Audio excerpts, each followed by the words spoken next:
Breakers. Hello, guys. Thank you so much for making it here. So to start things off, for all the teams present, this was the second match in the ISL setting. And sort of to start things off, what did this match mean for you guys as a team?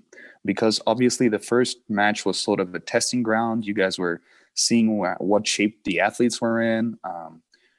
How do they tend to compete in this highly dense competing environment?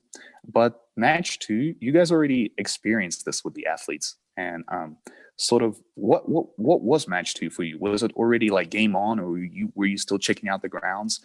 Don, would you like to start? Sure. Actually, I thought that was one of the best meets that we had. I think it was our third competition, and we had a lot of really good swims. Actually, Cassia, our sprinter, she didn't make individual events on the first meet because she hadn't swum in such a long time. And Martin had told her, "Listen, I need to see what you can do." And then she killed it in the relays, and I think she had the fastest. Excuse me, Don. I'll have to interrupt you because we're still having a lot of echo. Brian, could you try muting yourself as well? Sorry, when you're not speaking. Thank you. Okay. Sorry, Don. Yeah. Is that better? Yes, this is much better. Okay. Anyway, we had a lot of really good swims. As a matter of fact, there were a couple of kids who that meet was their best meet, and they did not go faster after that. And the way this format works is you gotta do it again and again and again, and I think it's an exciting part of it. But if you're not really prepared, you're gonna run out of gas. Makes sense. And how come? Why was match two the best match for you guys? You know, I couldn't tell you, except I thought we really had come together as a team, and there was a lot of support. I thought they were really vocal, and they were getting really comfortable in the environment, and they just really popped on that day. I thought it was a really, really good meet for us. Thank you, Don. Don, I believe the echo is actually coming from you. So if you could get your hands on a couple of headphones, it would be amazing. But if that doesn't work, there's a mute button, and if you hit the mute button wherever you don't speak, it would be amazing because we end up echoing for your computer. Okay, I think I've got some. Thank you, Don. Let me get working on it. Thank you. Saskia, do you want to weigh in a little bit on what this match meant for you guys? A little bit. I think Team Iron was now more. We know more from each other, and that's we know how to put the swimmers in a match, and I think we know more from each other, and that makes the start from this match. I think a little bit not easy, but for me as coach, better to know what the swimmers can swim, and yeah, I think we learn a lot from the matches before. Okay, so match one was really your testing grounds, and match two you felt like you were ready to go. Oh yeah. Okay, Andrew, what about you? For your team, it was also the second match, and I mean, for the New York Breakers, for the DC Tridents, and for the Team Iron, you guys are direct competitors for making it to the semifinal. I mean, obviously all four teams are very strong, but the Cali Condors seemed like a bit of a favorite coming into this. And you guys, all three teams were lined up. I mean, this match had to be important in your understanding, right? Yeah, I think so. I think we were still trying to figure things out with it being the second match. I think we had a few kids that weren't in Budapest yet, specifically a 200 butterflyer. I think as far as like I can't really speak for Cindy and and Susan as far as what they were thinking as far as the lineup goes, because I really wasn't a part of that, but I know that it was important. I know that the breakers were going to be, well, at least we looked at it as though like it was going to be kind of a come down to us and them. They were a lot stronger than we had anticipated, I guess. But I think from our perspective, I think we kind of knew where we were going to score well with Zach Apple and Pebley and Bilquist and a couple of the others. So it was really just going to come down to if anybody could, surprise us with throwing any great performances together that we, kind of didn't expect. So like I said, it was the second match for us, and it was like, I don't know how many weeks ago. It was pretty long ago. It's hard for me to remember. I'm actually just going through some of the results right now. So, but yeah, obviously, we kind of knew where we were going to stand after this match if we weren't able to knock off the Breakers. So makes sense. Okay, so you guys viewed the New York Breakers as sort of the main competitor in this match, the guys you were looking to beat, right? I mean, we knew that we weren't gonna be competing with Cali for sure, but it was interesting to see. One of the big things was how the matchups were really weird. Like you knew that like there was going to be one team, but like how the other teams are going to play out according to those matchups and where those big guns were going to steal points, and so you kind of had an idea of how everything was going to play out. But some of the ways that the points shook out in some of the matches were kind of interesting because of those matchups with people stealing points and but yeah. Makes sense. Okay, thank you, Andrew. Brian, do you want to weigh in a little bit on this match, what it meant for the Cali Condors after match one? Yeah, so, match one, I think, was a pretty emotional thing for everybody, right? Big return to racing, excited to race. For the Condors, we were looking at Energy Standard and LA Current right up front, not to mention the Breakers. But, that first event was just an emotional high. And then I think we as a team went back to work. We had a good amount of work in between match one and this match. And we're still trying to find out how people react to multiple events, what our lineup looks like, where we need to put people so they can have their best performances through the sessions. Because everybody come from such different places, right? We just wanted to see where people were at and what was happening. This might have been one of our strongest women's meets. Our men were definitely getting stronger as we went. And we still had a couple of guys that hadn't raced or even come to the event yet. So fun to see what was going on with our team at that time. And we want to get wins. Like, we want to win this event. We want to make sure we're on the right side of the semifinals and in a good place to move to springboard into the finals. Okay, thank you, Brian. And any pressure at all after defeating the defending champions in match one? We felt pretty excited. We didn't know how this was going to go down, and just because everybody was coming from different places, but we really felt like match one was going to be an important showdown for us, just to see what would happen. And our communication was to our team before we left for the trip was, we want to be mentally ready for match one, right? Let's see what happens, and really have a good, tough effort on that first match, and then adjust, move through, and see how it looks on this one. Okay, thank you. So this match was a little bit of a testing grounds for you still, right?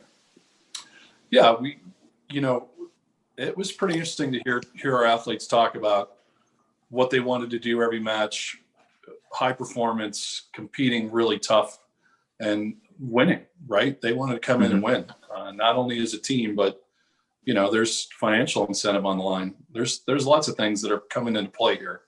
So making the roster, making relays, all those things. Okay, thank you, Brian. And with this being said, guys, let's jump into the match itself. And our first event that I want to discuss is the first event in general, women's 100 meters butterfly. And my first question goes towards Andrew. Andrew, you guys had Rosalia Nasreddinova and Leah Gingrich racing for you. Leah swam a 58.15 and Rosalia swam a 57.94. They're respectable results. Obviously, Rosalia is a little bit more of a freestyler, I would say. Leah is a little bit more on the 200 side, right?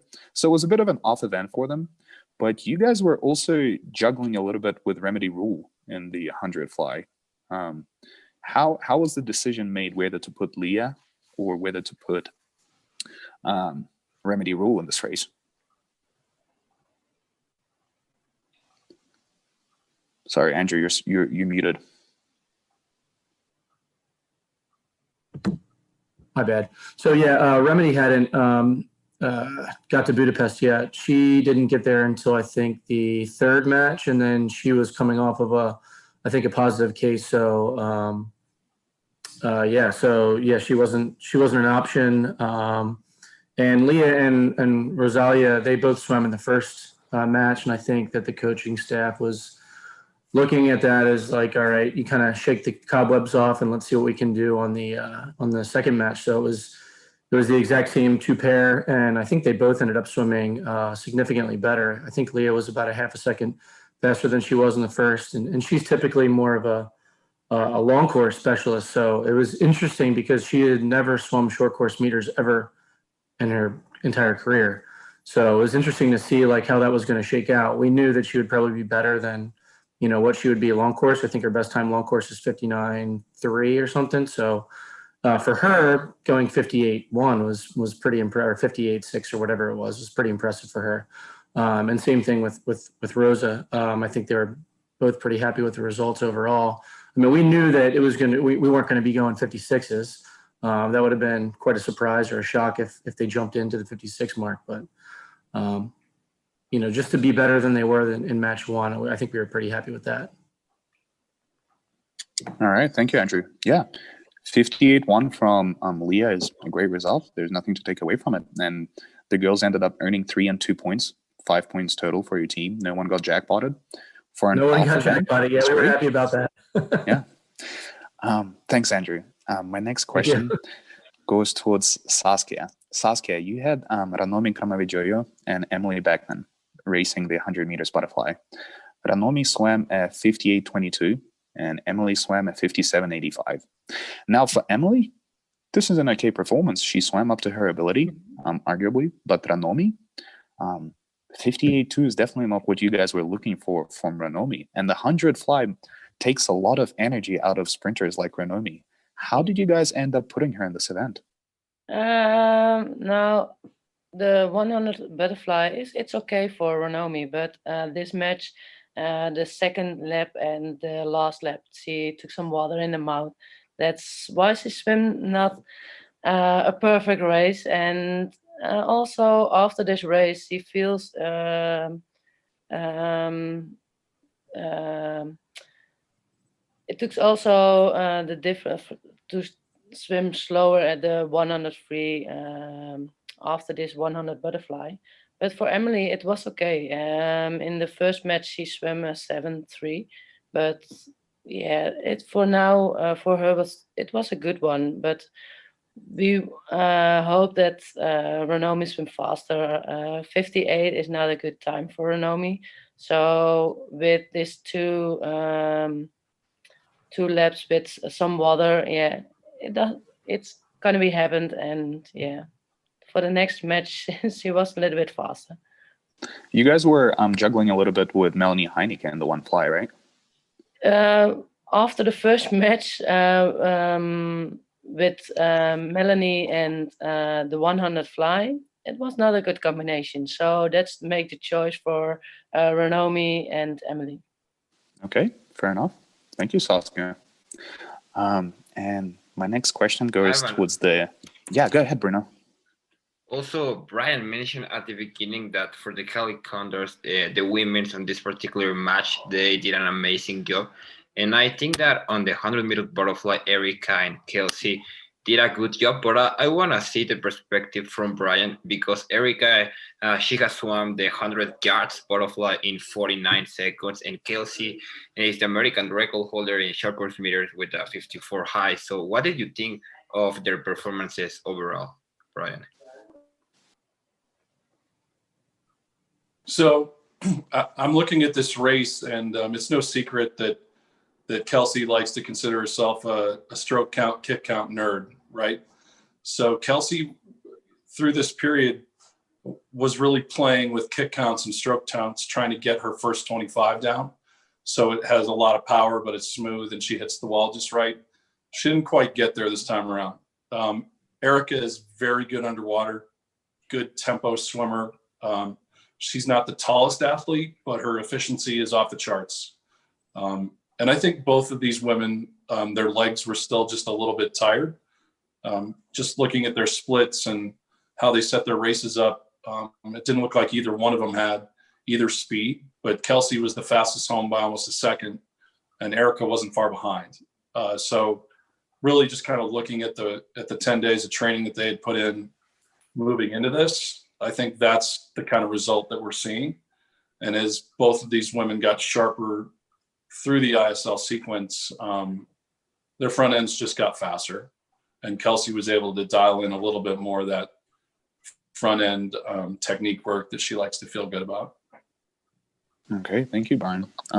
Wow, so Kelsey Dolly is one of these swim nerd athletes that, or swim scientists, if you want to call them.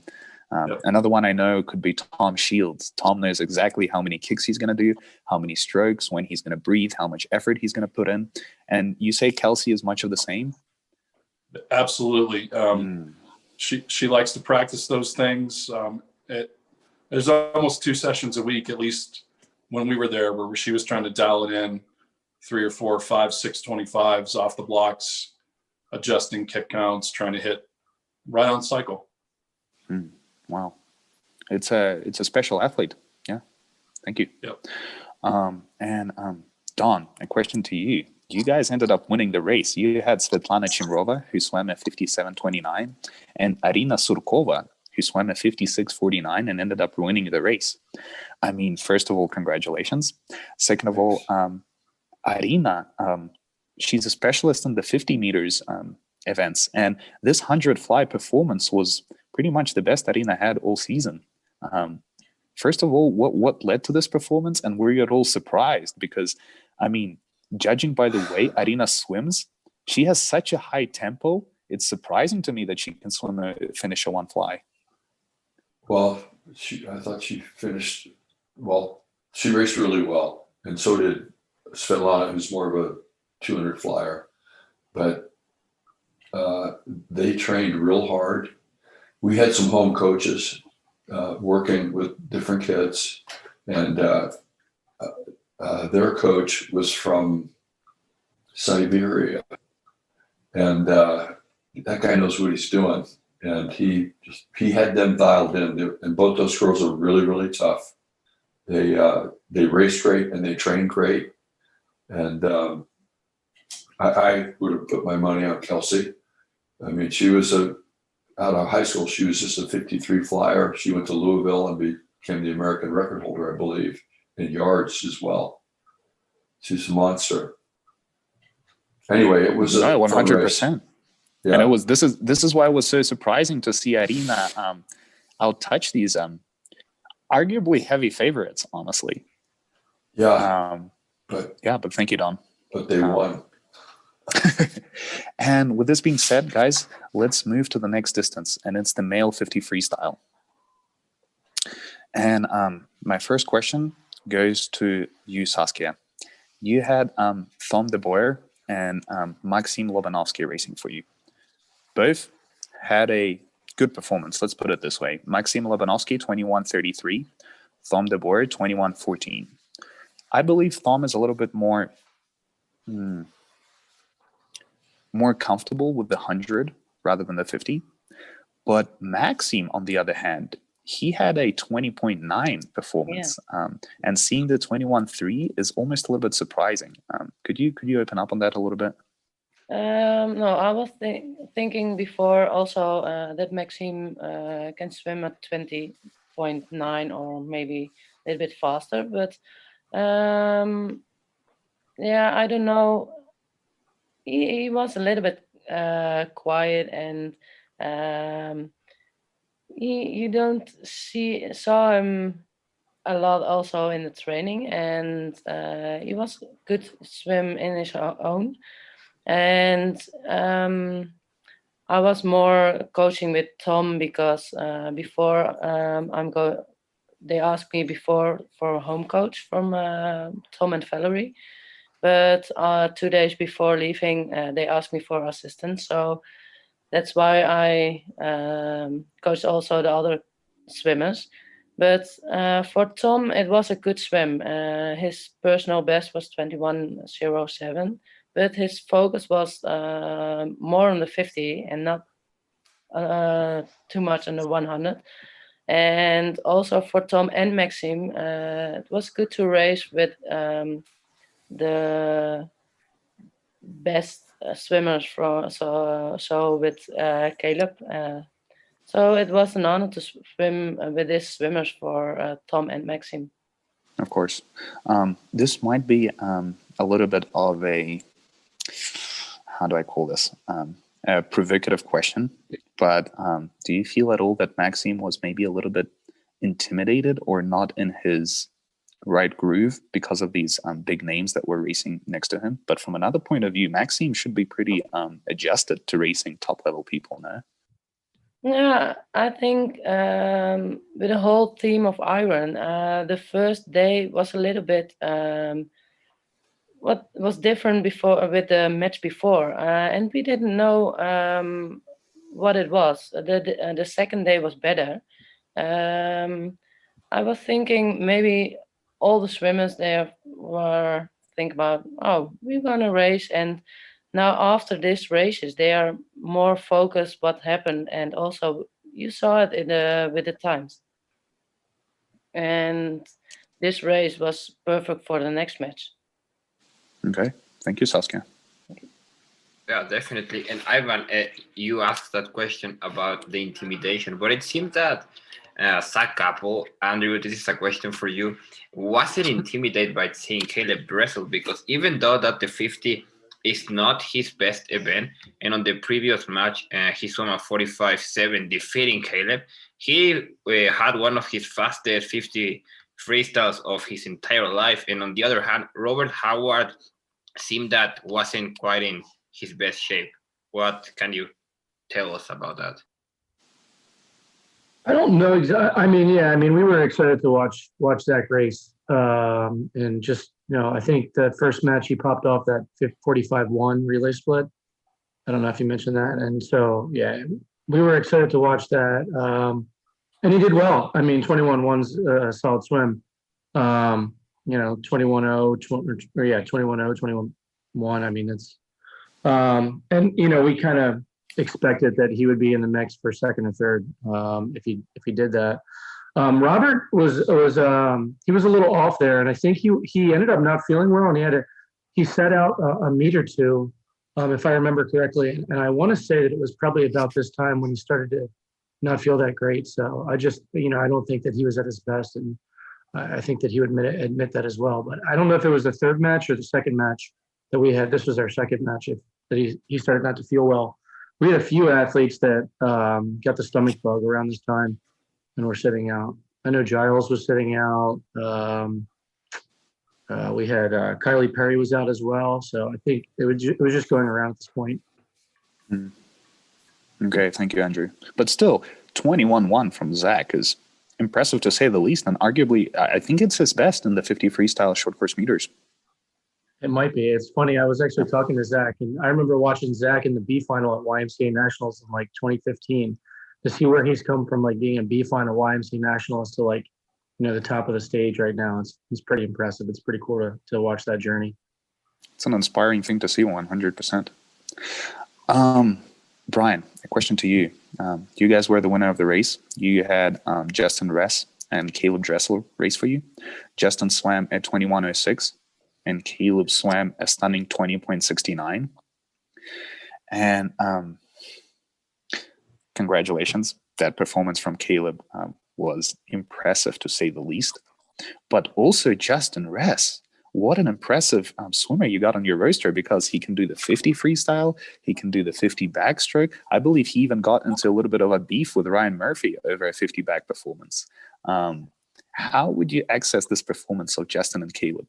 Were you satisfied by it?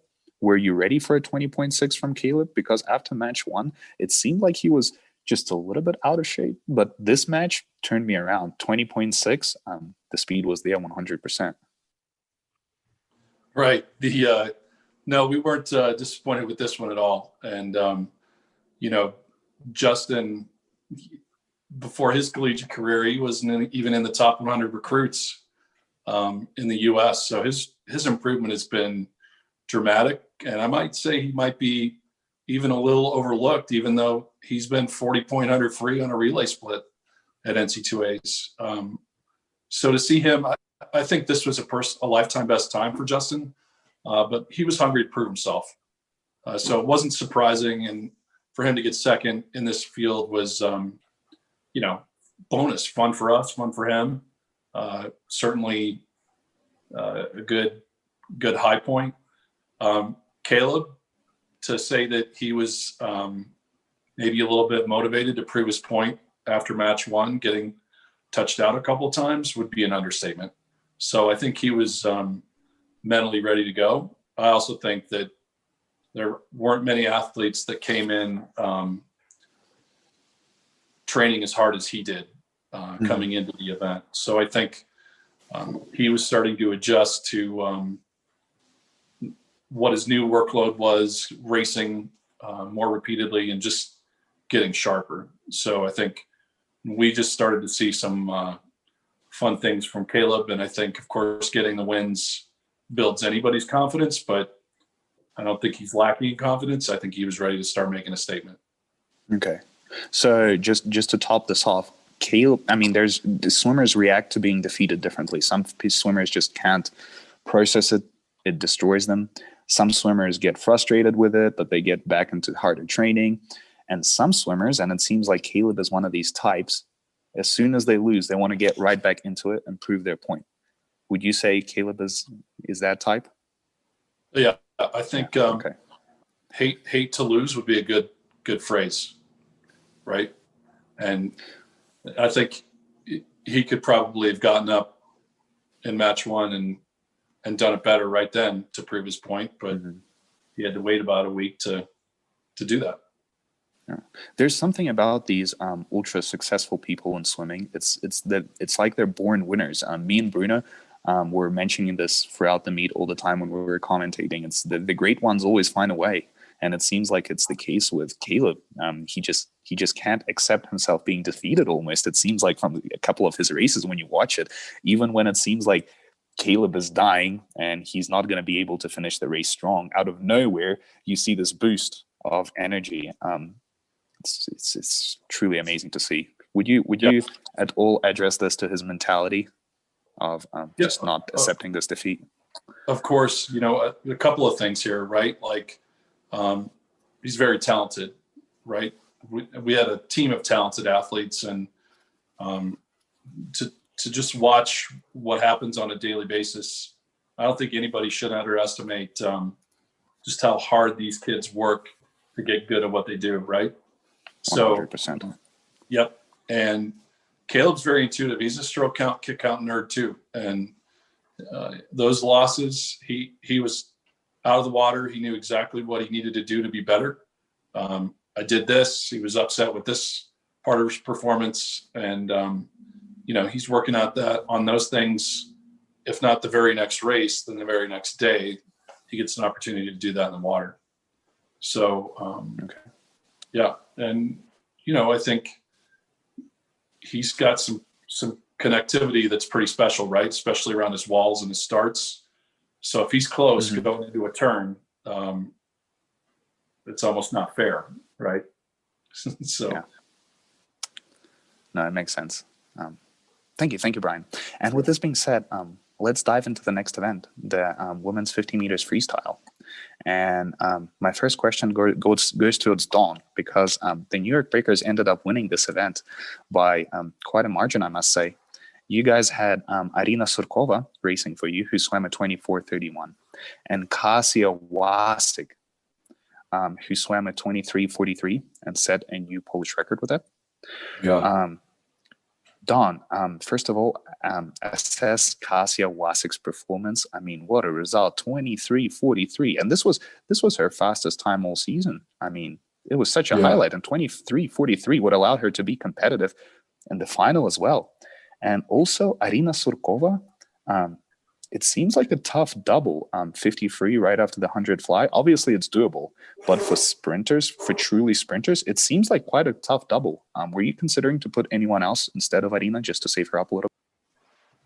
Well, full disclosure, Martin did the lineups, and I don't think that we had a lot of depth, and there were just places we need to plug people in, and that worked best for them, and it worked best for our team.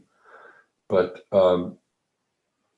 Kasia, she's 28 years old, and she took a break. She went to USC after school. She moved to Las Vegas, got married. I think she was swimming masters for a while. She went, had a great time, and thought, maybe I can keep going faster. And again, Martin had a conversation with her on the first day. She was crying. She was not happy. And she proved she deserved to be in the meet as an individual swimmer. And we kind of counted on her every meet after that. She was always in the money. I mean, it's hard not to count on a swimmer when she swims a 23:43 50 freestyle, right? Amen. Yeah. But what about Arina? Do you feel like, let's say if the 100 fly didn't ever happen, do you think she had a sub 24 performance in her? Maybe she's really got a motor on her. Mm-hmm. And again, she was being coached by one of the home coaches. Alexander was his name. Alexander, yeah. He's a super guy and a very, very bright coach. He had her dialed in. And he has quite a team of young athletes in Russia. You guys should look to recruit more people from his team. He has a guy called Daniil Markov who swims that 23 low 50 fly long course. Well, for all the college coaches out there, it's just a short trip to Siberia. Right? Shouldn't be that bad. He's a great guy. He did a great job with those girls. I actually had a couple of reservations about the home coaches. I didn't know how it was really going to work out. But the coaches we had were fantastic, man. They were all in for the team from day one. Okay. Thank you. It was a great experience. I guess for the coaches, it's probably the same deal as for the athletes.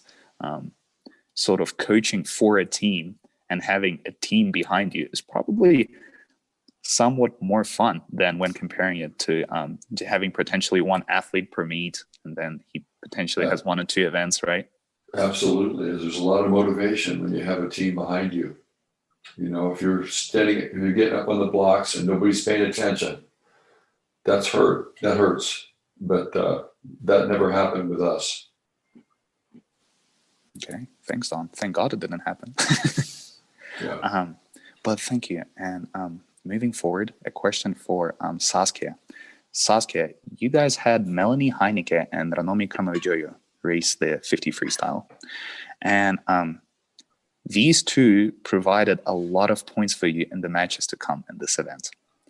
And excellent performance from both, 23:88 from Melanie and 23:82 from Ranomi. But I think you know where I'm going with this. Do you feel like Ranomi would have had this race if not for that 100 fly where she gulped some water? She probably got a lot of lactic acid in her.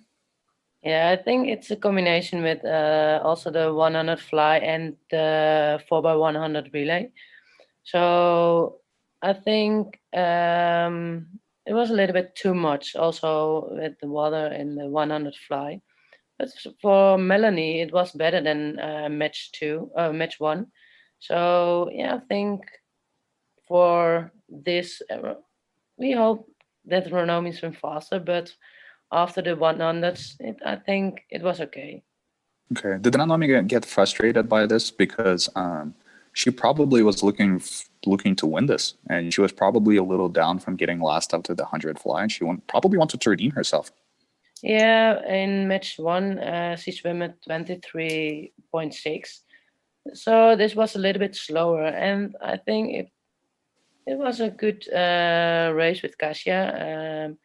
Maybe when she swam only the 100 fly, that she has more rest, then she can maybe focus more on this 50. But yeah, we make choices, and sometimes we make the different choice. But I think for this 50, it was okay. Okay. Yeah, Thank you, Saskia. I'll totally agree. And Ivan, those 50s in races that Ranomi swim, I think, really help her because right now, I mean, 1 week ago she swam at 23:05, breaking a world record with her Yeah. teammates. So that's impressive. But moving forward, and Saskia, you mentioned the 4x100 freestyle for the women. Brian, do you think that it took a lot from Olivia and Erica swimming that 100 free? And I mean, the Cali Condors won that race. Both swimmers split a 52 meet, but they did not get a jackpot. So I think that's a win for you guys, right? Right. You know, we always wanted to make those lineups for the relays really strong because we knew we'd be in contention to win every time. So we knew that anybody we were going to throw in the 50 was probably going to be competing on those relays. And Olivia did that double almost every single time. And Erica handled it more than a few times. But yeah, I do think they probably could have been a hair faster without that in front of them. But the way they handled themselves, just again, impressive to me as a coach. And, you know, they're always fighting for wins. But, you know, Ranomi and Kazuya, they were on their A games and fun to watch. And kudos to them. Okay, thank you, Brian. And Brian, Erica Brown actually ended up tripling in this meet by this time because she had the 100 fly to begin with. Right. Any considerations at all to sort of let Erica rest a little bit and put Natalie Hines in that 50? Well, this is kind of the luxury of this meet for us. We were able to see what people were capable of and kind of load them up and see how they responded because we just wanted to find out what our strongest lineup was going to be in the end. So to give people multiple racing opportunities or almost treat it like a training effect, that was okay for us. Okay, thank you, Brian. And with this being said, let's move to the next event, and it is the male 400 freestyle. And my first question goes to you, Andrew. You guys had Velimir Stepanovic and Zane Groth. Velimir swam at 3:41.08, and Zane swam at 3:39.34. First of all, both of these results, it's very hard to criticize them because they're undoubtedly good results. And for longer distance swimmers, it obviously takes more preparation to swim fast than maybe sometimes for the sprinters who are able to hit the gym during COVID, work on their power. For the long distance events, I believe you really got to get into the pool, right, and put in the work. So my question to you is, Velimir Stepanovic and Zane Groth are huge names in terms of 400 freestyle in the world stage. And were you expecting anything better from them here, or were you satisfied with their performance?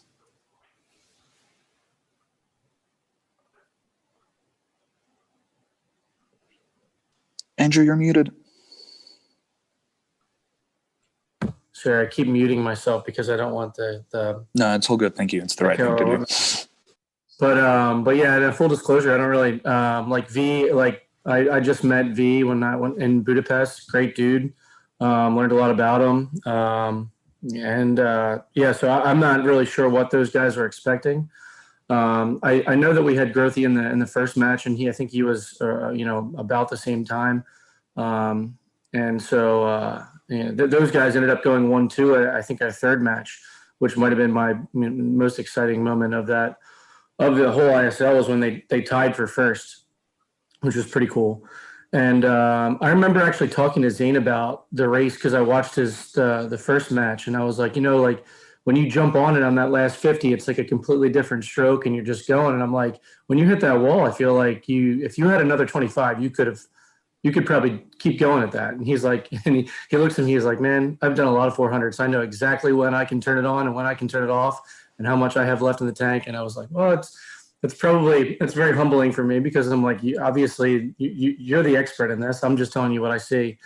But I remember talking to him about that race, and I was like, "Did you see, Albach out there at all?" And he was like, "I had no idea he was out there." So, I think Albach, if I remember the race correctly, he had distanced himself pretty significantly by maybe 3/4 mark, and I just don't think Zane had enough in the tank to be able to run him down. And so yeah, and then V was kind of like in the shadows of Zane and Albach. So, but. Yeah, I think we were super happy. If you can pull off a 2-3 in any race, I think you got to be happy with that. And especially for these guys, it's more about just putting your hand on the wall and placing, not necessarily worried about the time for these guys. They're just trying to get up and race and put some points on the board for the team. Thank you, Andrew. And Andrew, another question to you. Team Iron has a very unique swimmer. His name is Leonardo Santos. Leonardo Santos has an interesting approach towards long distance events, but anything he swims in general. He takes it out. He takes it out fast. He does not think of the second half of the race. And my question to you is, do you feel like Velimir and Zane got a little bit thrown off their game by the starting 200 meters of Leonardo? I can't say that I think Zane knows exactly what he's going to do when he dives in the pool, and I don't think he's worried about where everybody else is at. Because, if you watch him, I don't think he tries to go after them. I think he knows, all right, if this guy's going to go after it, I know my strategy, I know my plan, and that's – I think he's done it. He's done that 400 and 500 yard enough where he kind of knows. And I would say the same thing for V too. I think they had a strategy going in, and they weren't going to let somebody else mess up their strategy. So. Yeah, he did go out. I do remember that. He was way out there. Okay, thank you. So Velimir and Zane are one of these swimmers that pretty much have a strategy for the race and they follow it no matter what happens in the race. Because, for example, someone like Mihailo Romanchuk, he takes it very differently. Speaking to him, when he sees Leonardo go, he feels obligated to not fall too far behind. Yeah, from my conversations with Zane, and I didn't really talk to V about his 400. The only time I talked to V about the 400 was when they tied for first in, I think, that third match. And I think, at that point, they were kind of feeding off of each other because they were the only two that were really out there and they were right side by side. So it's easy to kind of feel that. But when somebody's all the way over there in lane, I don't know, 8 or 7, and you're in lane 2, it's sometimes it's hard because you don't really see if they take off and you're looking over there. You might not feel it, but if somebody's next to you and they're making a move, it's a little bit easier to kind of feed off of that. Okay, thank you. Thank you, Andrew. Yeah, definitely it was an overall good race for the DC Trident. But Ivan, you mentioned Leonardo Santos, and I want to take this opportunity to ask a question to Saskia, because he's a swimmer that is known for swimming the 200 IM, 400 IM, 200 butterfly, very tough events. Have you ever talked to him and say calm down a little bit, don't go out too fast? Because, for example, that 400 freestyle, he was 51.9 on the first 100, and at the end finished with a 350. So that's quite not very compensated race, if I can say that. So Leonardo, he surprised us every time, every 400. And I told him, not this match, I think the match after this one, don't go too fast. And then he swim the same time as the 350. So it doesn't matter when he starts too fast in the first 100 or he takes some easy speed. But the difference is also with the 400 medley. Then he swims every 100 fast as possible. And then we think, why are you doing this not at the 400 freestyle? So every time he had another strategy, and yeah, we didn't know how to coach. Saskia, it's from one point of view, maybe from a coaching point of view, maybe Leonardo Santos needs to change something a little bit in his strategy. But from a spectator's point of view, please don't change anything. Leonardo Santos is a show every time he swims. Yeah. He's a show, Ivan. Yeah. And Don, I wanted to ask you because the race went for the New York Breakers. I mean, Felix Saubok 3:37 and taking the victory here. He had a previous personal best from his previous match from a 3:41, and previous to arriving to the ISL, he was swimming at 3:43. So overall, he dropped 6 seconds, which at this level, I mean, I would love to drop 6 seconds in one event right now. So what can you tell us about Felix Aubuk and his approach, his mentality during the entire season, being a rookie, of course? I first would say he's one of the happiest kids I've ever worked with. He's always got a smile on his face. And the other guy he trained with was Brendan Smith. Those guys, they had separate workouts, but at least a couple times a week, I tried to have them do the same thing. They were very competitive with one another. Both of their home coaches, they weren't here, but they were sending workouts, and we tried to administer it best we could. We're very detailed, and they knew exactly what they were doing at all times. He felt good. Felix did. He told me in practice that week, he said, "I feel better than I've ever felt." And he's an NCAA champ in the 1500 too, so he's a good swimmer. And I think he had some COVID things. He never got it, but his training was really impacted by that. So to have the regular training going in here was really good. I think that made them a little fresher, but that was his best 400, and he started to get a little bit tired after that. But you could see he was very relaxed on the front, and he brought that thing home. He was out in 147, and he brought it back in 150. It was a good swim. Thank you. Yeah, Don. that's impressive. Yeah. And Don, you mentioned that he started getting tired as the season progressed. My question to you is the ISL like how much more difficult it is for the distance athletes than it is for the sprinters? Because distance athletes, I mean, when you go an all-out 400, you need time to recover, right? It's not like you swam at 50 freestyle, right? No, but I would say if you're swimming 100 free and it's the kind of effort that Caleb Dressel makes, you need time to recover from that as well. And that's kind of the mystery and the beauty of the ISL, having these meets, so close together.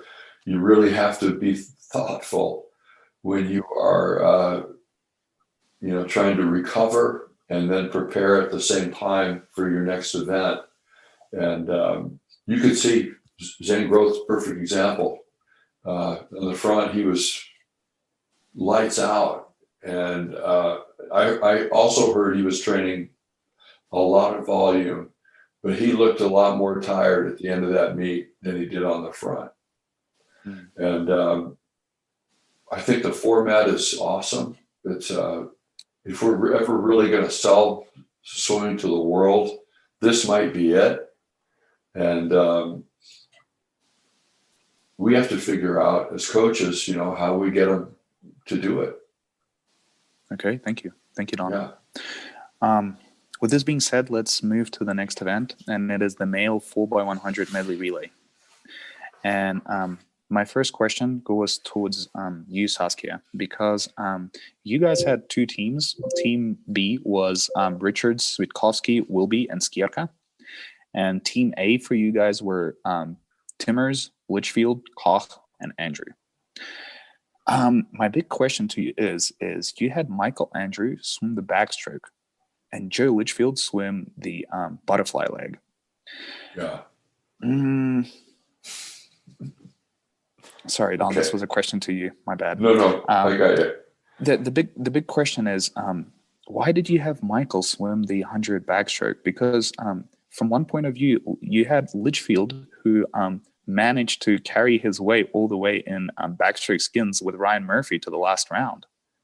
And then then he got jackpotted. Yeah, he did. But still an impressive feat to have. Any considerations at all of maybe either putting Litchfield on the backstroke and maybe Michael on the butterfly, or even putting Skierka from Team B to swim the backstroke leg, and maybe making Michael swim the butterfly potentially? Well, we did do that in other meets, but I can't recall exactly why we put Michael in there for this one. But Michael really hadn't done much training beforehand because they were, locked out, shut down, and so as the meets went on, he got better and better. That just wasn't a great swim for him.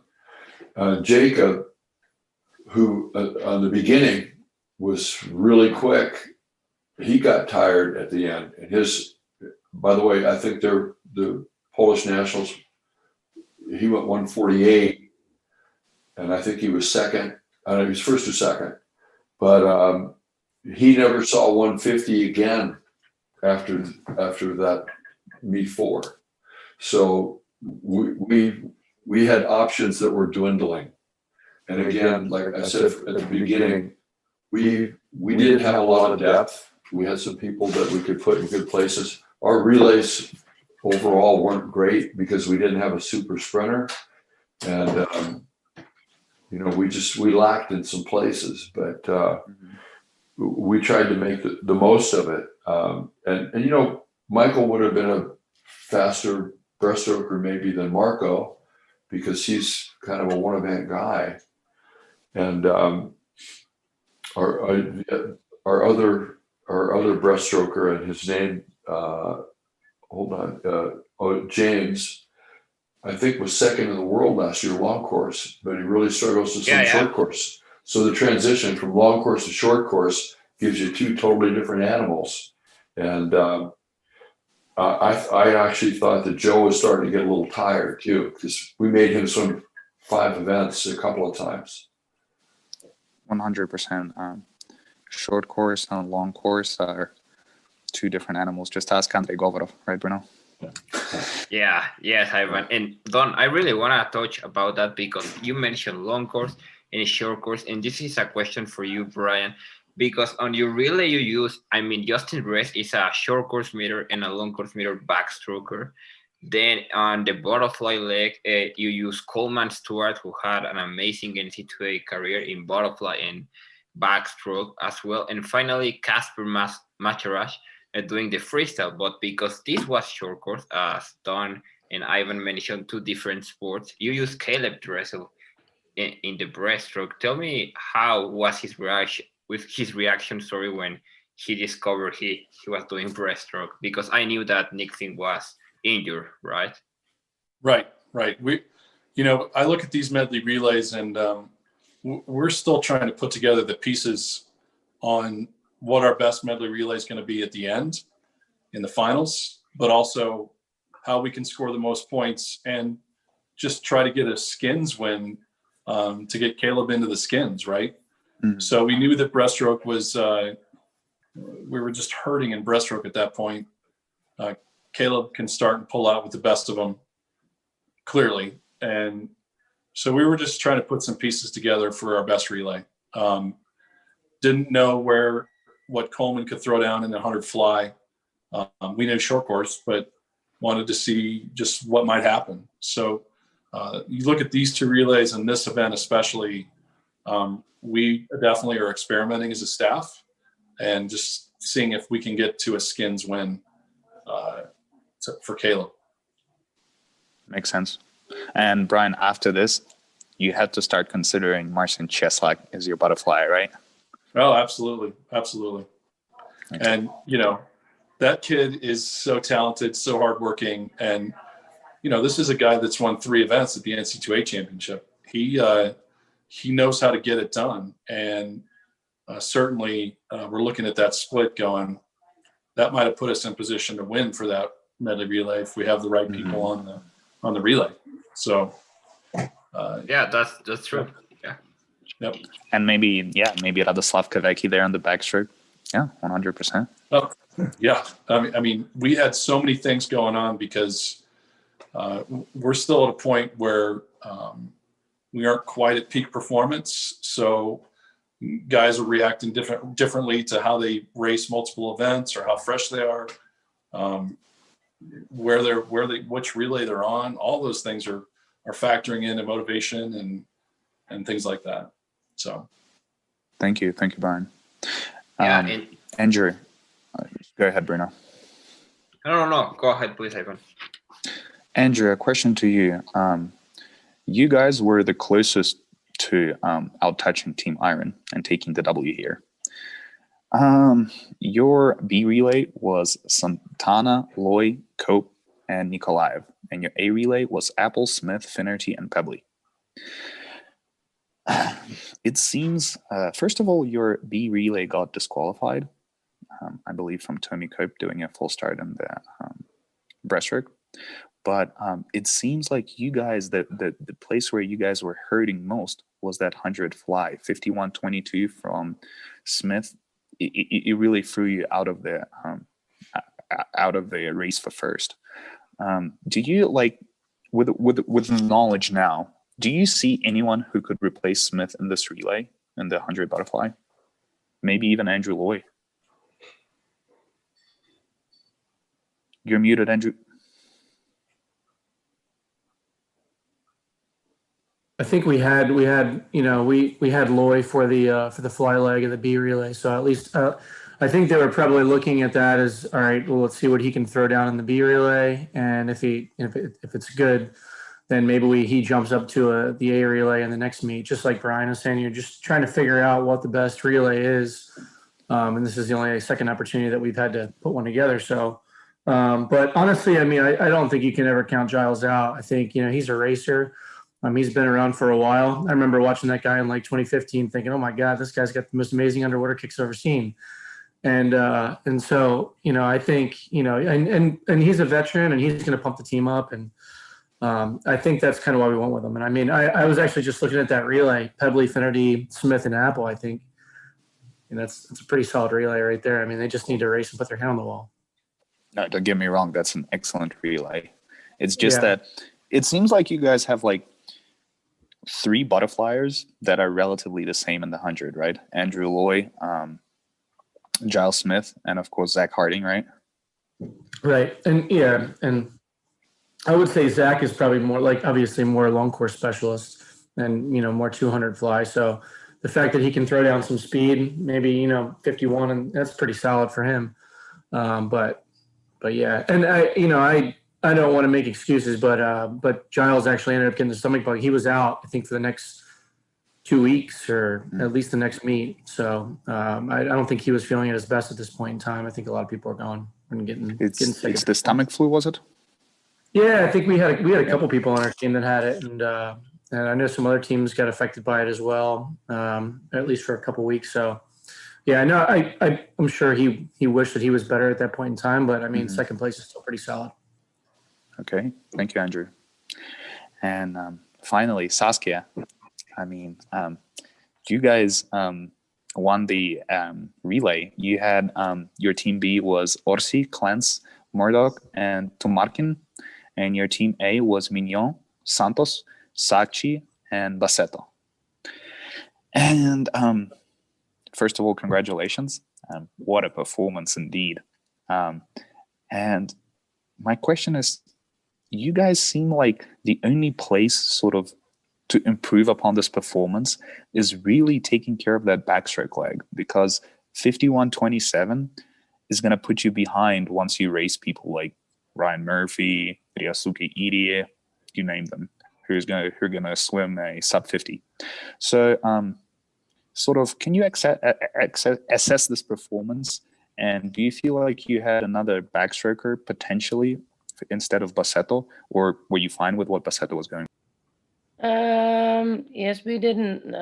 We had Clinta also, but he was in quarantine. So the choice for the backstroke was easy to Bassetto in in the fastest medley. So that's why we chose for Baseto and not for Jakov. And I think this was the fastest choice for us. So we looked also for the freestyle. After the 4x100 freestyle, we make a choice what who we put in the medley relay. Okay, thank you, Saskia. And with this being said, let's move to the next event, and it is the female 100 freestyle. And to start things off, Brian, you had Erica Brown and Natalie Hines race for you. Erica swam at 52.57 and Natalie swam at 52.50. Excellent performances. But were you at all ever considering to put Olivia Smoliga in there? I know you guys use her a lot, but at the same time, her 100 freestyle is something to comment on. And with the field present, I mean, she could have pulled up the W there. Any considerations for her at all? Yeah, we know Olivia can throw down 100 free, but just the event lineup and format, we just felt she was more valuable in other places. What about Allison Schmidt? The Schmitty's also a dangerous cat there. I think Schmitty at that point was going through a training cycle that she wanted to focus on that week of training and maybe not, and limit her events, if I remember correctly. So didn't have her up front, but we had her on the relay, if I remember correctly. Yeah, and she swam at 51 on the relay. This is why I bring her up. It's quite impressive. So yeah, I think we probably could have thrown either one of those two women in the 100 free, especially had we known how dominant we were going to be winning the event, winning the match. Mm-hmm.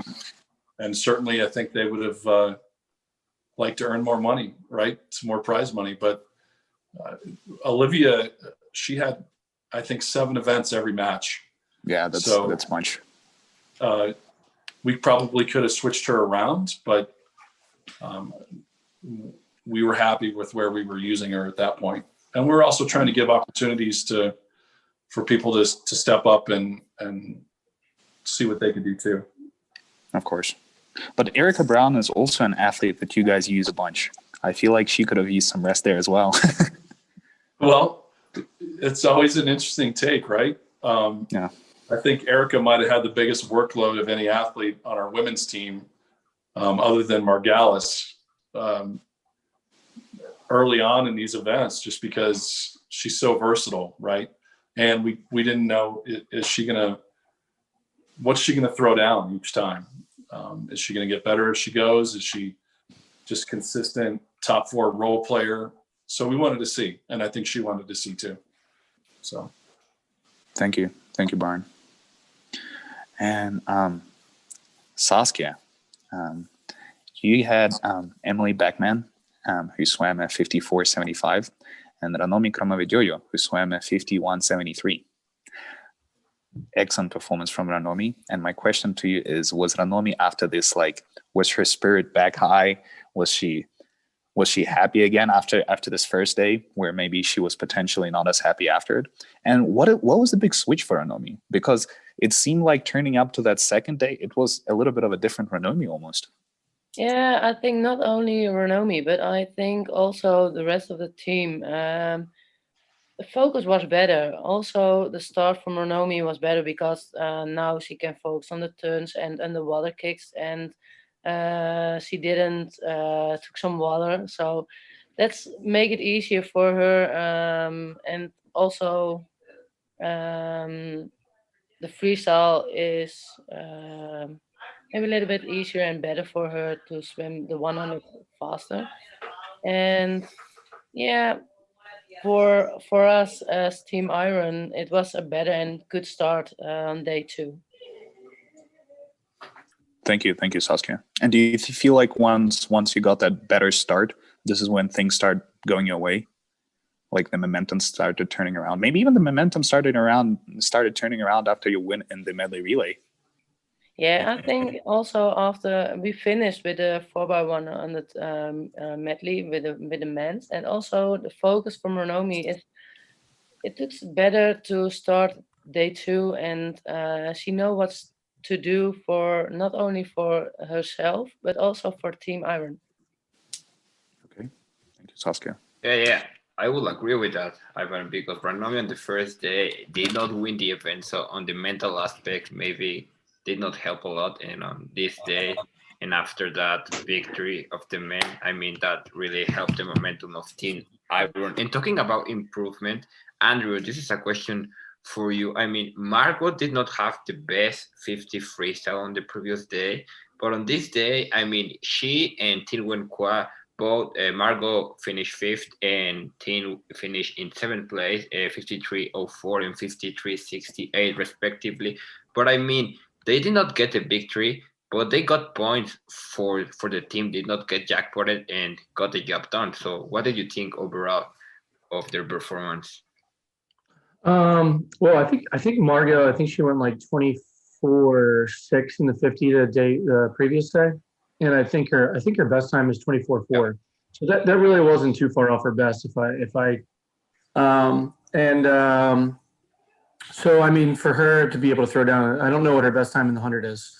But I would say I'm not sure. But yeah, I mean, like she got up and raced and she got some points for the team. Ting was doing great. I think she set some national records for Singapore, and so I forget if it was this meet or the I think it might have been the match after, maybe the third match that she was really on fire. But she looked great in training. I think if there was one swimmer on DC Trident, female, that I wanted to videotape and like show my kids back in my club team, she might be the one that I would pick because everything just looks perfect. She's got a great line. We actually she actually has this drill that she does where she balances a bunch of kickboards under her waist. And I had a video that I posted on Instagram, and she had like we were trying to see how many more kickboards we could get underneath of her before she would fall off. And some of the other kids were trying it with like 2 kickboards, and they would fall off. And she had like 4 or 5 kickboards that she was bouncing on. So I mean, I think like I said, I think she got some points for the team, and it was a good race for her. And then I think she got stronger as the meet went on. She had a pretty solid fly leg, I think, in one of the later matches. So yeah. Thanks, Andrew. Yeah, and I'm so glad you brought up that drill because when I saw it, I was thrown away also. And I think that this is something that a lot of swimmers disregard a little bit. That feeling of water and the coordination that you must possess to be able to be a technical swimmer. I think that is something that sort of is overlooked in the world of swimming right now. Would you agree? I agree with that. Yeah, I think for that drill, and more in particular, I think it was just more like just trying to maintain a nice stable core from fingertips all the way down to toes. And if you can if you have the strength to be able to balance on a kickboard, and if you can manage to hold that line, and when you're swimming freestyle or backstroke, it's obviously going to bode pretty well for you. So, thank you. I took it back. We had some fun with it with my club team. So, hell yeah. Don, and finally a question to you. You had Daria Ustinova, who swam at 53.20, and Kasia Wasik, who swam at 52.22. Excellent performance from Kasia after her 50 freestyle. Considering she is a little bit more specializing in the 50 freestyle, it was an excellent performance, 52.2. Yeah. You probably agree, right? But yeah. I kind of question your decision to put Daria Ustinova in this race because you also have the opportunity to put Arina Surkova in there, who you put in the 50 freestyle and who had an awesome performance in the 100 fly a day earlier. Did you decide to put Daria in there to save up Arina for the 50 fly? I believe it was for that or for one of the relays. Makes sense. Some thumb through here, but that was the reason. And okay. Kasia's swim was again great, and for a girl who took all that time off, I'm totally impressed with her. She's really something. 100%. Yeah. With this being said, let's skip to the next event, and it is the male 100 meters freestyle. And this was a packed event, let me tell you this. And let's start with Brian. You had Kasper Marjarczyk. Sorry, I have difficulties pronouncing this name sometimes. Marjarczyk and Caleb Dressel performing for you. Yeah. Sorry, my tongue just does not twist this way. I'm so sorry. That's all right. But Casper swam at 46.57 and Caleb swam at 46.42. And you already mentioned how Caleb doesn't like losing. And I feel like the 100 freestyle is like Caleb's baby a little bit. Was he greatly disappointed by? I wouldn't say he was greatly disappointed, but I would say that he took note and just wanted to move off of that swim. And I think any time that he has a swim he doesn't like, he just wants it back, right? So okay, yeah, and I think Zach was out in lane 7, so Caleb watching from lane 3, I think he knew he was there, but he didn't quite know how close he was going into the last turn. So I wouldn't call it a tactical mistake, but I think if they were next to each other, it might have helped Caleb a little bit more, right? Brian, I kind of want to discuss this a little bit further, because you mentioned that if he was next to Zach, it could have been went differently. Are you trying to say that Caleb sometimes doesn't put 100% of his effort if he feels like he's winning to save up for the following events? No, not at all. I just think if he has that sense of where he is next to somebody and head to head, he'll just go for the win, right? He'll just make sure he gets his hand on the wall.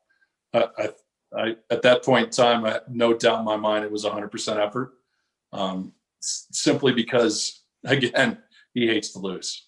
So just looking over there, I just think it was probably a little bit of circumstantial stuff. Who knows? Yeah, it's not. Yeah, and even that he didn't get the victory. I mean, Casper and him finishing second and third, and those are good points for the Cali Condors. But Andrew, talking about winning, Zach Apple once again, as in the previous match, took the victory over Caleb. This time he swam at 45.94, and we talked previously about the intimidation. I mean, on this field, we had Matthew Richards, which is European junior champion, Peter Timmers, Olympic silver medalist, NCAA champions, in Caleb Dressel world champions, also Zach Apple world champion. I mean, Mateo Santana world youth champion on those youth Olympic games in 2014 in Nanjing, and he got the victory. Tell me about the mentality of Zach, because on Budapest we talked, and well, you talked to me a lot about that.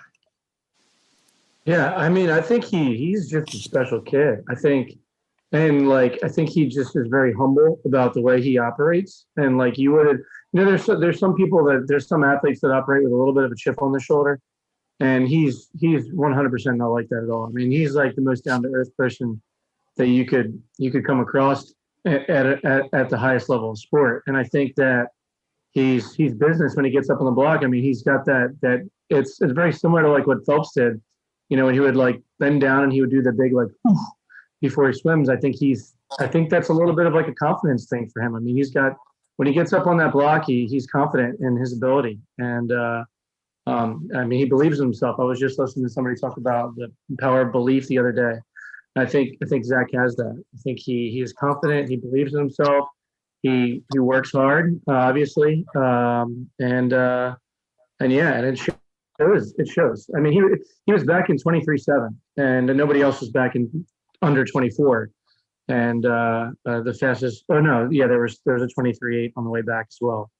But that's pretty impressive. And he tied with Dressel going out. They were 22.3 on the way out. So it just says a lot about his back end. And I think he probably has a little bit more of that 200, kind of feel. I think just naturally, I think he gravitates more towards that 200, which is perfect for him with the 100, because he's got the speed up front. Clearly, he has the speed up front, and then he's going to have the back end as well because he's from the 200. So, but yeah, I can't say enough good things about him. Like from the journey that he took as a YMCA swimmer and nobody really knowing who he was, and then going to Auburn and then Indiana. So it's pretty cool to watch. Andrew, thank you. And I believe you also, at the start of the meet, we chatted, and you said that one of the goals Zach had in mind was potentially breaking that 45-second barrier. And this is a testament to the ambition of this person and the goals he sets up in front of him. I mean, sub 45 seconds 100 freestyle is almost unparalleled without a suit. Yeah, I actually had a big beard when I was at the meet, and I told him, I said, if you break 45 in a relay, I'll let you shave my beard off. He's like, I don't want you to shave that beard off. It's glorious. Hey, he was dangerously close to breaking that 45 in a relay. True. And you still ended up without any beard. That is sad. And I did. Thank you for the clippers, by the way. I appreciate it. Thank you. But with this being said, guys, let's move to the next event, and it is the male 100 meters backstroke. And my first question goes towards Brian, you once again. You had Coleman Stewart and Radoslav Kavecki swim this event. They tied. They both swam at 50.72. However, in the relay, you guys had Justin Ress swim the backstroke leg. And also, Justin Ress is quite a capable 50 backstroker. How did you guys end up putting Coleman Stewart in there instead of Justin Ress? Although Coleman Stewart swam faster than what Justin did, respectively, in his relay split. Yeah, I think, again, we were just playing with the lineup, and I think we wanted to keep Justin fresh for the relay at the end. So I think that was probably our biggest concern. We just wanted to make sure we were throwing the strongest relay we could throw up at the end of the event. But, it's not like those two are slouch backstrokers either, right? No, of course, no way. We figured we were going to be either in the hunt for a win or top 4 finishes with both of these guys. And they didn't disappoint. And again, we're just looking at this event. How are people sharpening up? What's happening with them as they get races under their belt, especially the guys that don't have a lot of exposure to short course meters? Coleman being a prime example of that. He was still trying to dial in his kick counts and stroke counts, getting used to that pool. So, thank you, Brian. Yeah, it makes sense. Go ahead, Bruno. Yeah, that I was gonna say, sorry, Ivan, that I will totally agree with Brian because Coleman Stewart on short course yards, he has been impressive on that 100 back, and we talk with a bunch of athletes coming from the US that adapting from short course meters to short course yards, to the meters is quite different. Although it seems it may not be a huge difference. But talking about improvement, Ivan and guys, Guilherme Bassetto on the relay swam at 51.2. He was maybe the weakest, I can say. I don't want to say weak, but yeah, not the best, not the strongest backstroker for Team Iron. And on this time, on the individual swim, he dropped time from the relay time and got second. Can you tell me about that, Saskia? How was his mentality after that relay? Maybe that gave him confidence after taking that victory. Yeah, I think after the 4x100 medley, I think everybody was happy to finish as number 1. And also the second day, everybody was a little bit better than the day before. And also Bassetto, his turns, underwater kicks, it was better than also match 1. So that's why he swam 50.6. And I think only his finish will come maybe a little bit better, but yeah, his turns is pretty fast, and that's what every time when he swim a 50 or 100, I was thinking, what's he doing in his turns? He's going to the wall and make these turns, and I was thinking, whoa, this is so pretty fast. But also after the match, I asked him, how did you train this turn? And he he did not too much focus on the turns. He trains on the 50 of the 100 and the 200. So yeah, it's not only the turn but also the underwater kicks. But yeah, it's going fast.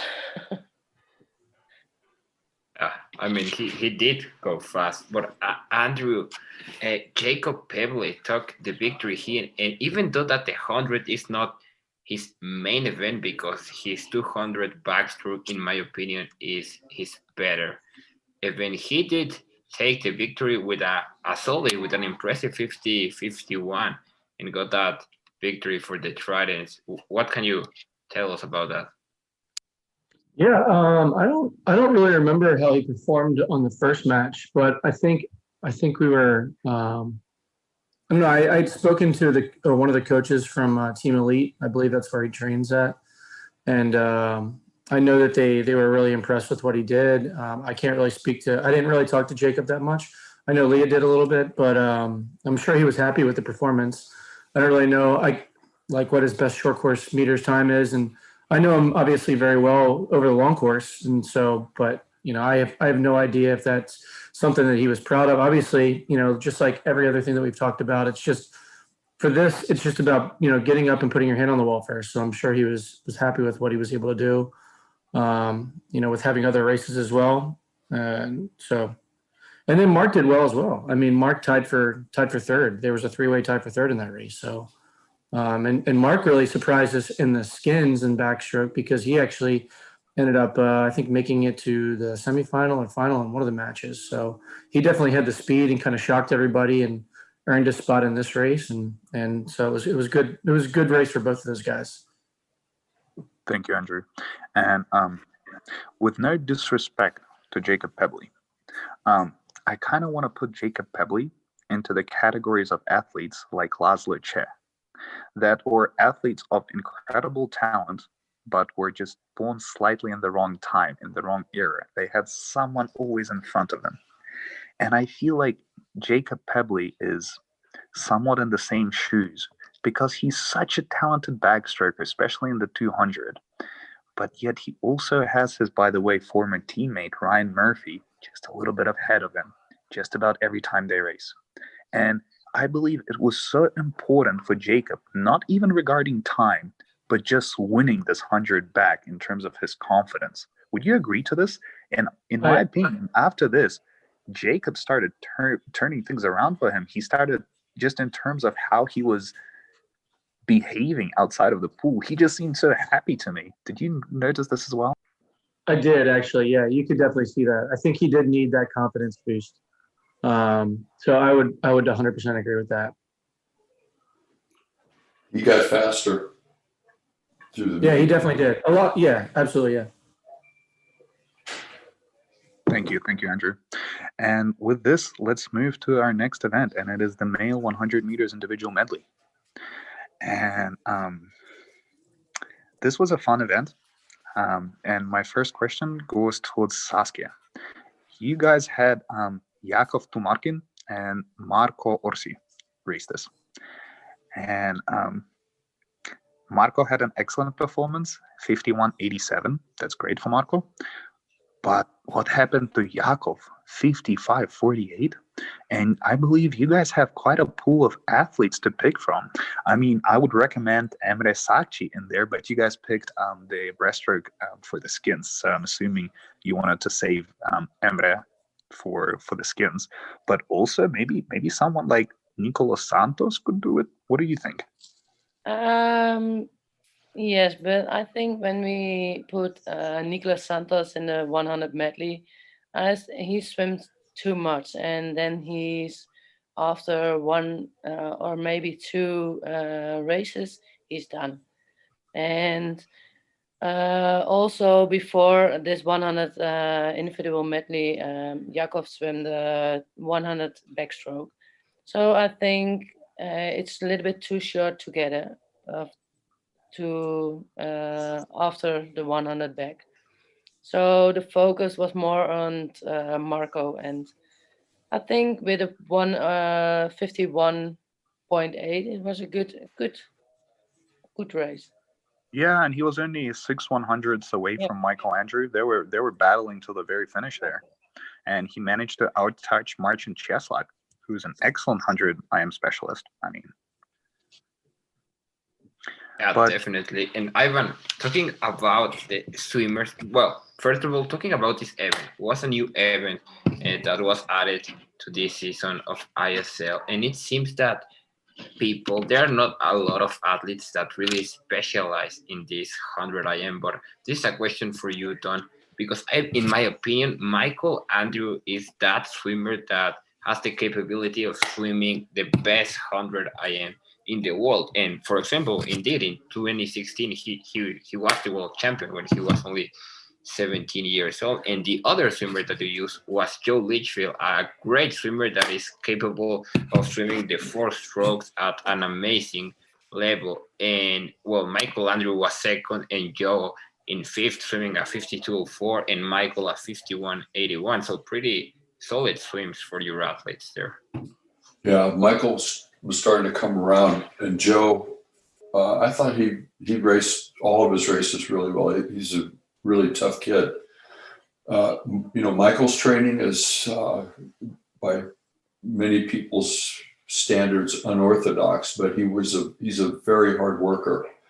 And I think one of the things going on during that 6-week period was him getting fit and then trying to refine some things because in the 200 IM, Michael struggled a little bit on the end. I mean, I think he was top 8 in all 4, or at least ranked in the world in all 4 events: 50, 50 50 back, 50 breast, 50 free. And last year, yeah, he actually a final in the 450s at the 2019 World Championships. He was the first male to do that. So he just he needs a little more pool time, but I think he could be unstoppable. But he's got to be able to finish the race. He's great when he has got his legs. He's not so good when he loses his legs. And he knows that, and he's working on it. And hopefully in June at the Olympic trials, we'll see something really special from him. Worst case scenario, we'll see it in the next ISL season, right? Absolutely. He loves it. Thank you, Don. I think we all do. Thank you, Don. Yes. And a question towards you, Brian. I mean, Marcin Cieslak and Caleb Dressel. Marcin, 51.94. Caleb, 51.27. 2 excellent performances. But please, reveal the mystery. How do you drop 2 seconds in the span of 3 weeks when it comes to Caleb? First of all, this was probably where you saw the light start to go on with Caleb. And, early on in the ISL, he was definitely getting instruction to not overswim his first 50s, right? So that he could set up his back halves to be just dominant. So I think looking at these splits, you're seeing that in effect. And then immediately after his race, we're talking about, when I really want this dialed in, is it going to be 7 or 8 strokes for the breaststroke leg, and how many dolphin kicks into the backstroke, and how hard he wants to go into that transition. I think those are the fun focal points that he was really starting to dial in. And I think when you look at those really dominant world record performances down the road, I would encourage anybody to look at his back to breast turn and then how he approached his breaststroke leg into that dominant freestyle leg. Just really fun and intuitive as to how he started to dial that in. And then Marcin, maybe the most underrated, overlooked swim as well for his 100 IMs, getting second to Caleb in semis and finals. And this race too, you want the formula or the answer of how they're improving. Caleb came in at a pretty good training effect, and then he stayed working hard up until semis and then was pointed toward peak performance at finals. And he's the kind of athlete that could allow for that and have these kind of performances. So for he and Coach Troy to execute that plan, that was great. And I think Marcin too was able to go through the first 3.5, 4 weeks of this event, focusing on still conditioning, still maintaining a training focus, and then really trying to sharpen up for the finals. So just kind of a different and a way to prepare for that 6-week event. And I think that was the grand experiment, right? Like, how do you want to try to do this? And those plans, I think, from Coach Troy and how Marcin wanted to execute, they were able to do that. And it's fun to be a part of. Thank you, Brian. Yeah, it really is something to comment on. Caleb's turn on backstroke to breaststroke. It's the aggression he carries through this is truly special to see. But with this being said, let's skip to the next event, and it is the women's 400 meters individual medley. And this was a very fun event to be spectating, because from one point of view, we got Team Iron. Saskia, you had Maria Ugalkova and Katinka Hosu. And whenever Katinka Hosu swims the 400 individual medley, you're kind of forced to make her the favorite in your eyes, right? But it seemed like she was off of her game a little bit. But we already saw that from your first match that she arrived not quite in the shape that she probably hoped for. So in this 400 individual medley, did she get frustrated from her not getting it in the top 3?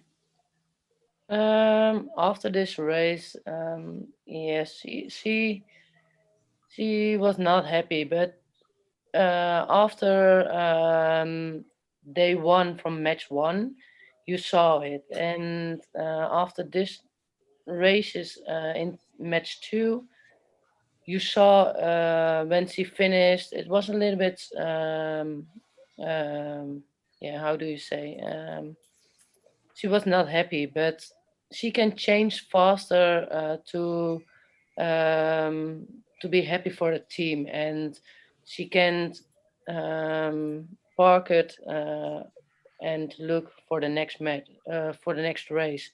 So she's not happy with this time, but she can make the changes for herself and also for the team to look to the next match and next race. So I think Katinka is also learning a lot from these races and these matches to finish at number 1 or number 4. So I think as swimmer, she learned a lot. And Okay. I know Katinka after the ISL.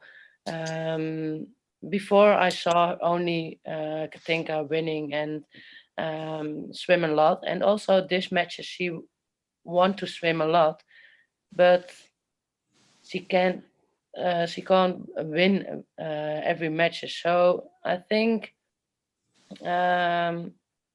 this was good also for her to swim a lot and maybe finish 4th. Thank you, Saskia. And a question towards Brian and Don at the same time. The big showdown here was Haley Flickinger versus Abby Wood. And when you have a look at these two athletes, they're quite the opposites, to be honest with you. Because when you have a look at Haley, she's kind of a swimmer that tends to, I know she does quite a bit of the yardage. We've heard rumors of her swimming quite a bit even before meets. But she's also, the way she races the 400 individual medley, she really comes back on girls. And she's also quite an established name in the world of swimming. And then on the other side, you have Abby Wood, who's a bit more of a rookie in the world of swimming, who comes from a bit of the shorter end. She's very good at the 100 and the 200 individual medley. And she races this, she takes it out, and then she pretty much tries to maintain this lead. I mean, 2 different approaches, 2 totally opposite swimmers, yet 2 very similar results. how were you guys' emotions throughout this? And maybe you can comment on the swims of the counterparts as well. Well, Brian, you want to start? go ahead, Brian.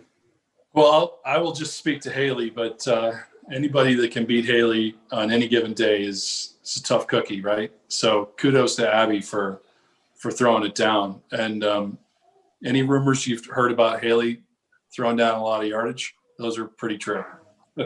So, I think Haley is trying to dial in her 400 IM so that her breaststroke is just continuing to improve. You can see through the ISL results that her 200 fly or 200 back, she's swimming at a very elite level, and she's been on an NC2A champion 800 free relay, I believe, if not top 3. So we know that those 3 strokes are in place, and she's really working hard to improve her breaststroke. So if we're watching her race play out, she's just going to be absolutely strong on that front end, move through the breaststroke as best she can, and we know that she can close on freestyle. So I know. That's exactly kind of how it played out. So whenever you see Haley Flickinger chasing someone on the last 100 meters of the 400 individual medley with this freestyle, it's like a hungry shark after a bleeding person. So, absolutely. Don, and what about you? I mean, what a performance from Abby Wood. And could you comment on that? Yeah, she's really tough. I thought all the English kids were incredibly tough. But they were tied at the 200, and Abby put a great breaststroke leg together, and she didn't give Hallie a chance to get her at the end. I mean, I think it was almost 3 seconds between the splits. So she raced right. Oh, 100% she did. Well, she did. She broke the British record, so you should have been pretty happy with that. She's a happy kid. I think I'm sure she was. But it was a fun race to watch. It seems like she's quite of an energy ball on your team, no? Because when we had a podcast with her, she was so open, so lighthearted, so energetic, right? Yeah, she's a great kid. She holds herself really well, and she gets along with everybody. Most everybody got along really well, but we had a good contingent of English kids, and I thought they were all super competitive and all great kids. Perfect. What an investment in a young swimmer, right? Yeah. Thank you. England's got some good ones coming up. Oh, yeah. But with this being said, let's move to our first skins race, and it's the women's 50 backstroke. And to start things off, Brian, a question to you, since you guys were the people who won the medley relay and got to pick the skin stroke. Did you ever sort of maybe thought of breaststroke for Lily, or I don't know, maybe, yeah, it's really only breaststroke for you, right? The only other choice. But were you always set on doing backstroke? I think because we did breaststroke in the first in match 1, we were going to, if we had the opportunity to do it again, we were going to throw it towards the backstrokers to see what they could do. And then with the end goal of seeing, do we have the potential of jackpot moving through, right? Or where are we going to be strongest and score the most points in the skins events? And, no offense to Livy or Beta, but Lily and Molly were just crazy good as a 1-2 punch in a skins race, right? And that's probably more pointed at other teams' depth and their talent versus Livy and Beta. And, I'd put money on Livy every time in the 50 back too. But Molly and Lily were certainly just a more potent combination. Makes sense. And a question, I mean, Beta swam at 26:55, 27:14, and 27:81 by rounds. And Olivia swam at 26:21, 26:69, and at 26:77. If you compare these two, Olivia clearly had much less of a drop. She had actually pretty much no drop in the 50. However, Beta is the person who specializes a little more in the 200. So it's a little counterintuitive to me. Could you explain the situation? I wish I had answers. It may be just where Beta was in her training and what was going on with her. I think she might have been struggling a little bit with an injury that she was trying to ward off and swim through. So there was a little bit of that going on. But, Beta's first 3 weeks, she was coming in and working pretty hard. This was match 4. She picked up her first win in the 200 back. So I know that was a pretty big emotional get over the hurdle for her. So I do think she's swimming confident. I really don't have much more for you after that. Okay, thank you. Yeah. It will remain partially a mystery then. Yeah. But thank you, Brian. But Ivan, talking about these women's backstroke skins races, Lydia Mack had already a little bit of experience because she already swam these skins races on the previous match of the DC Tridents, and she made it to the final round, Andrew. So did you think that she was a little bit too tired, and that's why maybe she didn't make it to the final round as she did on the previous match, or what happened there? I mean, she had a pretty significant drop off from round 1 to round 2, so it wasn't like she was. I don't know. I think I'll tell you one thing that not in a bad way, but I almost cringed every time I watched her turn because she had such a huge lead coming off the underwater. She has an amazing underwater kick, and she's got a great turnover, great tempo, but she slows everything down as she approaches the wall. Like she has this great tempo going in, and then she gets to the flags, and like it's almost like a slow motion, her rotating over to go into the wall. If she would have just attacked that, man. So I think she probably, I don't know. Every time I watched her swim the 50, I was always like, man, it's great. It's awesome. She's got a great underwater, but this could be so much better if she cleans that turn up and just nails it. And, but yeah, I can't really speak to what happened. It was a while ago. I don't really remember it off the top of my head, but I know we were super pumped on that first match that she made it to the finals. She ended up losing it when she got to the final, but it was pretty cool for us as a team to be able to cheer her on and everything. So I'm sure she had a lot of confidence going in. I mean, she finished second in the first round, and it's one of those things. It's a short race. Everything's got to go perfect in order for that race to turn out the right way. And so you screw a turn up, you break out wrong, and then it's a half a second or a couple tenths of a second is enough for you not to be moving on. So. Thank you, Andrew. And also a question to you, Andrew. Let's fantasize a little bit. Let's say Amy Bilquist made it to the second round. Amy Bilquist can hold speed like no one else. Do you think if Amy Bilquist was to make it to the second round, she could have been competitive with Olivia? I mean, she's 26.8. So I mean, what they go in the second round, she was 26.6. I just have a hard time thinking that she has that, like, Amy's got great, 200 is amazing, but I just feel like that up front speed, she's lacking just a little bit too much, where I feel like it would have been interesting to see if she moved on. It really would have, because she can maintain. So it would have been fun to watch for sure. I don't think it would have been hard for me to say that she was going to go 26 again. I think it probably would have been 27 low. And at that point, I mean, she's probably third or fourth. So. Thanks, Andrew. And a question to Saskia and Dawn at the same time.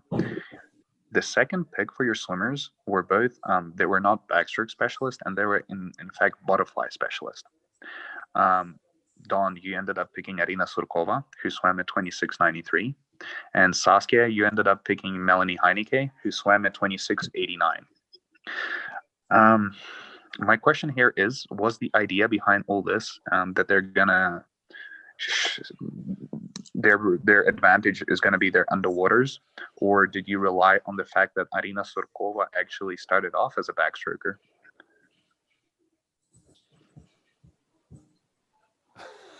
John, you want to start? Yeah, our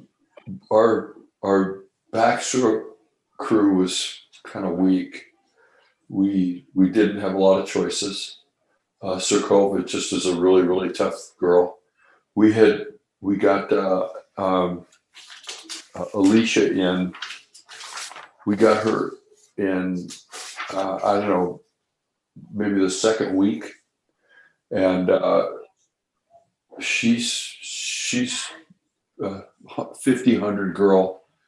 She was pretty good. I don't know how much training she had done beforehand, so she dropped off, a little bit. She was third.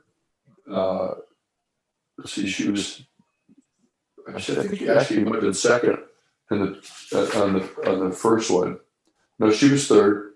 She was third after the first heat and third after the second heat, and but she was about a half second slower too. And Arena is that's what we had. Thanks, Don. And Saskia, what about you? You had you picked Caroline Pilac, who was your backstroker, but you also picked Melanie Heineke, who is your butterflyer. Was the idea behind all this her amazing underwaters? And if it was so, why not Ranomi?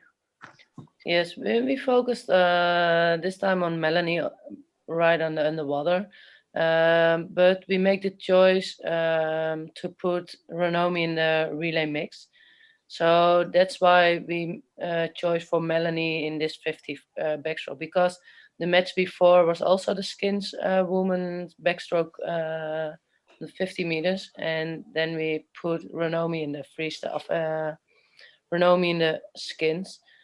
But now we chose to put Ranomi in the 4x100 mixed relay, and we told Melanie before that she swims the skins when it was backstroke, so she trains also in the start and underwater. So I think it was a good option to put her in the skins. And 26.89 is nothing to be ashamed of. Still an excellent result. Yeah, it was good. Yeah. Thanks, Saskia. And with this, let's move to our last event of today's discussion, the male 50 breaststroke skins.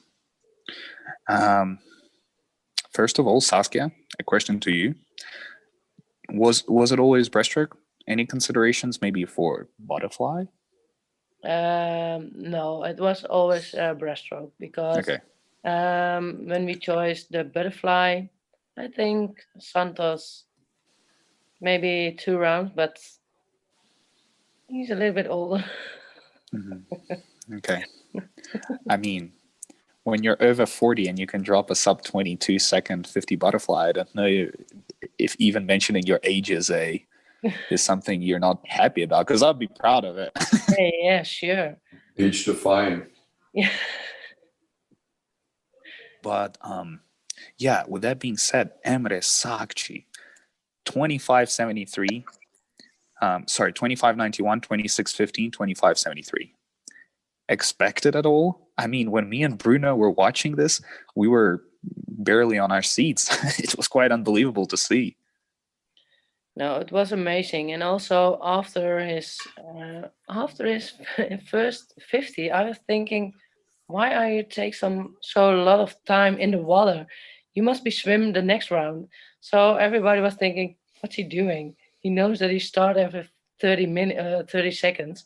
So he starts relaxed in this skins race. It was good to see how he know what to do, and also before the last round, high five with Caleb and start with the finish of the last 50. So it was good to see how he started before the race, and he know what to do.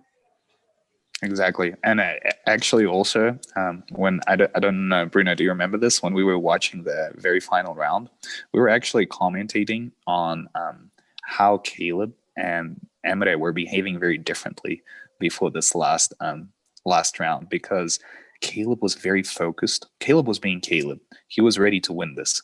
But Emre was all around the place. It seemed like he already won. He was having the time of his life. He actually made a runner to your team box. I don't know if you remember. I don't know what he did there, but the fact that he got out of the pool earlier just to run to your team box and say something before the final round is something to comment on for sure. Yeah, he Oh, was. yeah. He know what to do, and also, yeah, I don't know. He was relaxed. It was good to see. Thank you, Yeah, it Saskia. seems that when the swimmers on the ISL were relaxed, I mean, they put a lot of amazing times. But Don, this is a question for you. I mean, it is breaststroke. You knew that Team Iron made its decision, but you have amazing breaststrokers. And in my opinion, you have quite the opposites. You have a sprint specialist in Michael Andrew and the former world record holder in Marco Koch of the two breaststrokes. So you have the endurance in Marco and the speed and also that powerful stroke of Michael Andrew, and both made it to the second round. Were you expecting this, especially about Marco, because he did pass that first round when all the sprint are the ones that normally pass that round? I don't know if that was expected or not. I mean, Marco has his own plan. I think his coach was connected with energy. His name is escaping me now, but Marco's coach? What's that? You're saying Marco's coach? Marco's coach, yeah. It's Roberto Baldaldi, right? No, German coach. Sorry. Yeah, right. Anyway, he was more focused on trying to break 2 minutes, and that he wanted to be the first one to do it. And unfortunately, it didn't happen. He danced around it a couple of times, but he's also a team guy. How can I help? And he got up and he swam I thought he swam pretty well. Again, Wilby probably has more speed than him, but he just doesn't have a wall. Marco's got really good walls. So yeah, we went with what we had. Yeah. James is more like a long course meters swimmers. Actually, he won silver at the 100 at last Worlds. But yeah, 57. Definitely. Yeah. Yeah, what a performance from Marco Koch, though. I mean, 26.5 to start things off for him. That was incredible. And also a little sad to see him pretty much not drop anything from his first swim and still not make it to the final. It was a little heartbreaking. Yeah.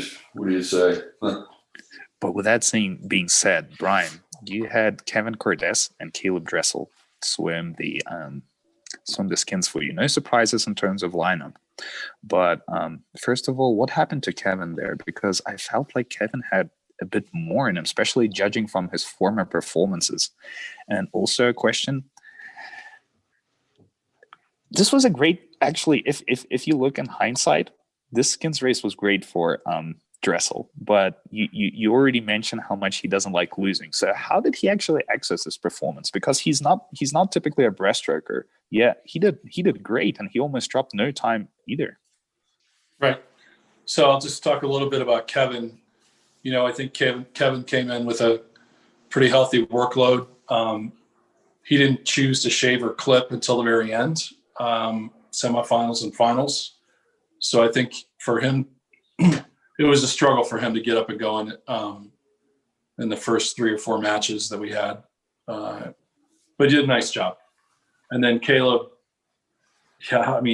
first of all, Sachi's performance was amazing, right? Like, again, let's just acknowledge what a great 350s that was, and at a super high level. But Caleb, he's just trying to dial this in particularly, right? His start and his pullouts are just insane. But his transition and his hand speed, I think, are something that he really is trying to dial in and focus on for this event, because his pure power is there. He's just got to finesse this a little bit more to be better at it. Thank you, Brian. Was he at all frustrated after it? No, not at all. I think he was very happy with his performances, but it's clearly his weakest stroke. But He got second. I mean, We haven't seen him do backstroke. Yeah, well, it's true. It's true. Yep. Thank you, Brian. But with this being said, this concludes our match. Cali Condors won with 610.5 points. Team Iron got second with 418.5 points. The New York Breakers got on third, 394 points. And the DC Tridents got fourth, 287 points. Do you guys have any closing words on the match? And do you have anything to say to the fans of your respective teams? Andrew, do you want to start? No, I mean, I think I would just say if there's any fans that are watching, thanks for tuning in, and hopefully, we can grow the sport and continue to do this. I hope to be a part of it next year. Look forward to seeing you guys again. Thank you, guys. We look forward to seeing you, Andrew, 100%. And Don, do you want to say a couple of words?